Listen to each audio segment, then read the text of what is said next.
Oh, There you go. so this is my slide about me, because apparently we need to have one. So my name's Chad Gillen. I'm a digital product manager. I forget the consonant in the middle all the time for the Portland Press Herald, Maine Today Media. That also includes centralmaine.com and maintoday.com.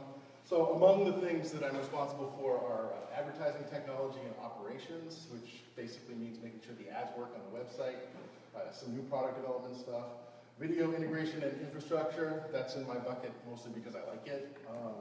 Currently I'm the podcast producer, so we edited 3 things yesterday, and analytics is also there. Again, it's in my bucket because I like it, because it's all about numbers and you have the inside skinny. But in my private life, after I leave the Portland Press Herald, a nerd is going to nerd. So I go on YouTube and I talk about comic books in a YouTube show called Chad's Attic. And if you Google Chad's Attic, you'll find it. If you have any interesting comic books, which, maybe 2 of you do, you may find it interesting, but it is, uber nerdy, so I thought I'd put it out there. I wanted to start with a story about questions. So this is Amanda O'Brien. She talked about how she was in radio. She worked at WHOM radio back in 2007. And this is a picture of Amanda in the studio, which any of my Facebook followers know I finally achieved one of my 2 goals for today, by getting this picture on the screen. So the person who took this picture was my wife, Sandra Gilly, who was 30 years at WHOM. She was Sandra on Love Songs at Night, and she and Teddy McKay here were Sandra and Teddy in the morning until a couple of years ago. Don Campbell just happened to be in this picture. So Amanda and Sandra worked together, and later on, my son Chris, with his very expensive piece of paper, his computer science degree from Brandeis University, he left Brandeis and got a job at Hall Internet Marketing. So we're starting to detect a trend here, perhaps, because also working at Hall Internet Marketing was Amanda O'Brien. So the interesting thing is, we had Amanda knowing Sandra from WHOM, and Amanda knowing Chris from Hall Internet Marketing. However, it was months and months and months before Amanda put the 2 together in any way. So, the moral of the story, what's that? Is sometimes there's an interesting connection right in front of you, and all is waiting for is for you to ask the right question. Yes. How many page views? What's my bounce rate? What did your mom do for work?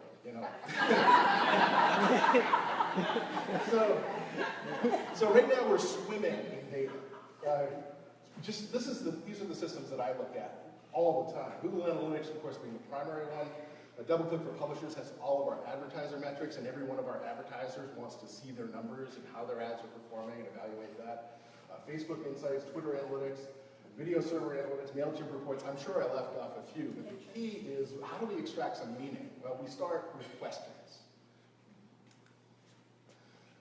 I have a unique benefit of having sites of this scale. These are some of the most trafficked websites in the state of Maine. Portland Press Herald, pressherald.com, 5 million page views. This is last month. Last month they had full numbers for it. 2.5 million sessions, 1.2 million users. Central Maine, 1 million sessions, 2.6 million page views. So I'm guessing that's probably more than most of the sites that most people get a chance to look at in here. And that gives you an opportunity to understand user patterns on a bigger scale. So here's a question. How important is social as a driver of traffic in our situation? Well, quite important, as it turns out. 19% of our traffic in the month of June came from social. 43% came from organic search. So that was a good thing to know. Recently, there was a little bit of a kerfuffle when Facebook said that they're going to change the way they prioritize things in your newsfeed. And publishers everywhere kind of got really excited. They said, oh no, Facebook is controlling so much of our traffic. What sort of impact is this going to have? Basically, Facebook said they're going to put your friend stuff ahead of brand stuff. So we went ahead and looked at it, and in the 3 months prior to them making the announcement, 18.3% of our sessions came from Facebook. In the week and a half afterwards, it was 17.3%, so there was an impact, but that could have been random as well. It wasn't catastrophic. And actually, if we look at Geeky Graphs, and I love Geeky Graphs, You can see this is our overall traffic on the top, and the blue is essentially from Facebook, and maybe it's a little slacker in the bottom. There's a couple of other interesting things here too. What's this? What's this bump? And really, what's this bump? So that's the next question. What's that big bump? So the little Facebook one was actually on these days, June 29th and 30th, when this Wesley the Snake story got 16,000. So that was fun. Did they ever find the snake? Yeah, it's still out there someplace. Probably on Facebook, checking himself. And the other one, you'll notice that this gray one had nothing whatsoever to do with Facebook, really, but something caused that, and that was this story. It made the front page of Reddit. And it blew up the website. I mean, it didn't break the website. The website worked fine, but 78,000 page views directly from Reddit, according to Google Analytics, and 151,000 total on that story. Our site doesn't get 151,000 page views in a single day. So, really, we doubled that, just because of that one Reddit link.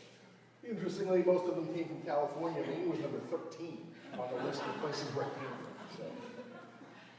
How is mobile different? This is crucial for us. We see mobile creeping up month after month as a percentage of our traffic.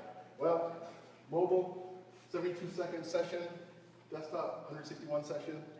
Desktop is twice as much. So mobile viewers, 1.6 pages per session, 2.4 for desktop. Clearly it's different. And for social, because we're at the social media breakfast, 40% of our mobile traffic comes from social. The vast majority of that is from Facebook.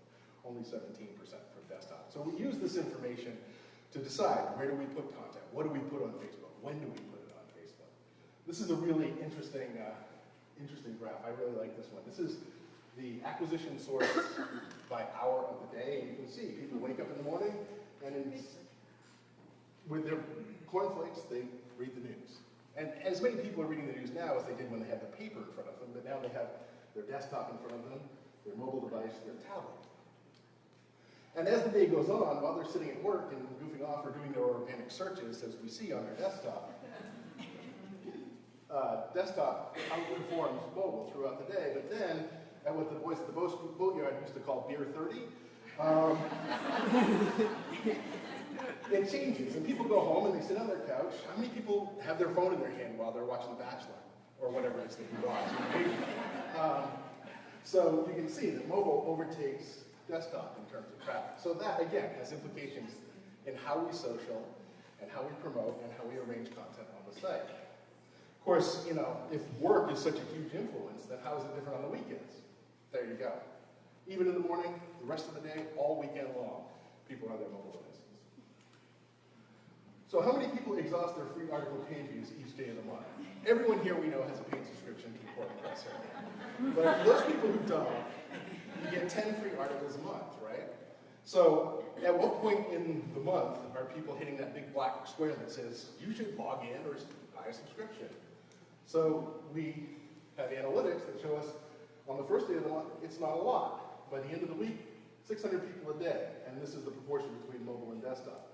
Later on in the week, it gets as high as 1,000 users a day are hitting the paywall. Again, that has implications. We make business decisions based on when we promote, what offers we make, what marketing we put in front of people at what point in the month. So more analytics to help us make decisions.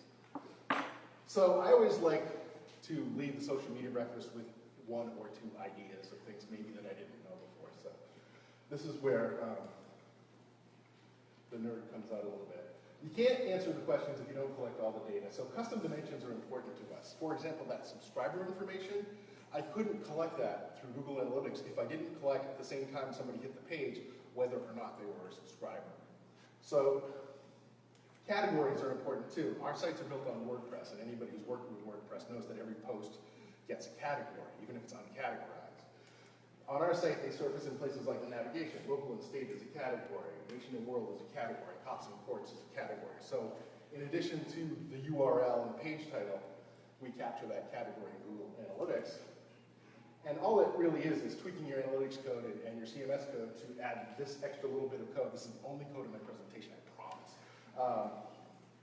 To put that in Google Analytics tag, the standard one that we get, now we can see the categories, and We can also enable categories in dashboards and reports. And so these are the page views for June for an array of categories. The most common one is local, state, and news, or at least the most visited one is local, state, and news, and that's not a surprise to me at all. So, no standard, like I said. So in terms of tips for using Google Analytics, and this is pretty advanced, regex is amazing, but I just wanted to share one thing. Regex is basically pattern matching. It's a programming tool. So it's how you can take a string of text and decide whether it's an email address or whether it's a phone number, and then say, hey, this isn't an email address. You need to put an email address in here before you submit this form. But in regex, this vertical line, it's called the pipe, is an or. So in many cases, our URLs, if we were trying to put together a list of article pages, they start with the URL pressherald.com/2016 article pages. But then, of course, somebody, actually he's over there, decides the next one's going to be special projects. So now we have a list of article pages, but that one's missing. How do we put those together into one report? We just use this one regex character and this string. So regex is everywhere in Google Analytics. It's you can use it in filters and custom reports. If I want to put a list of articles together in the custom reports and I want to get 2016 and special projects, I just put that in the filter. Help you configure your dashboard, give you more options. That one little OR tool just enables so much more stuff. Works even in the search boxes when you're looking at a list of pages. If you put the regex in the search box, it works. So if you're doing a lot of analytics and putting together a lot of custom stuff for people, it's worth taking a look at regex. Just Google it. There's a ton of stuff on the web. But even just that one thing, that one pipe being the OR, is super, super useful. Again, nerds. The Google Sheets add-on is, again, something, if you're putting together a lot of reports from a lot of different Google Analytics properties that are like in completely unrelated things. In Google Sheets, there's an add-on where you can just go out, pre-configure your reports, even schedule your reports. I have one that makes 60 different reports across like 5 different properties. And then you can use your spreadsheet magic to lay them all out, graph them all, and even schedule it so it automatically updates every single morning. And I'd love to show you some examples, but I don't have time. Here's a quick one I spun together last night. And actually, this was kind of surprising to me. So what I did, you saw the numbers at the beginning. So I looked at the month of June and I said, let's just look at information from people from Maine. Now, all 3 of these properties are in different accounts. But if I just filtered out the Maine people, the page views are much closer between Press Herald and Central Maine. And the sessions are, I think, even closer. That was a surprise to even me, who looks at this stuff constantly. But now, next month, I can go right into this, change 2 boxes in my Google Sheets, hit a button, run those reports, and it'll be all done for me. I don't have to run 3 reports and import them all into the spreadsheets. So the Google Sheets, Google Analytics add-on, aces. And then Google Data Studio, if you have an analytics account, they probably spammed you around the first of the month, or the first of last month, about the availability of Data Studio. I don't know if you looked at it, but it is super, super cool. And it's like the Sheets, but it's not as versatile, but it also doesn't require as much detailed spreadsheet knowledge, and it's all about the presentation. So if you've got someone you want to impress, perhaps a top manager or a client, putting a report together in Google Data Studio may be the way to do it. And this is one I put together for the newsroom. And this is all interactive. So it's basically analytics with training wheels. And the user can go in and change the date, click on any of these data points and get a pop-up with a value, page through the top articles, which includes 2016 and special projects using regex. And this is the kind of thing that, you know, muggle users, I like to call them. People who just don't want to take the time to figure out the entirety of Google Analytics. This is the kind of thing that will impress them. I actually had a city editor come to me the other day when I was eating cake at an office party and say, that dashboard you make, I look at that constantly. It is super, super cool. And that is my thing. So if you want to hear me about that,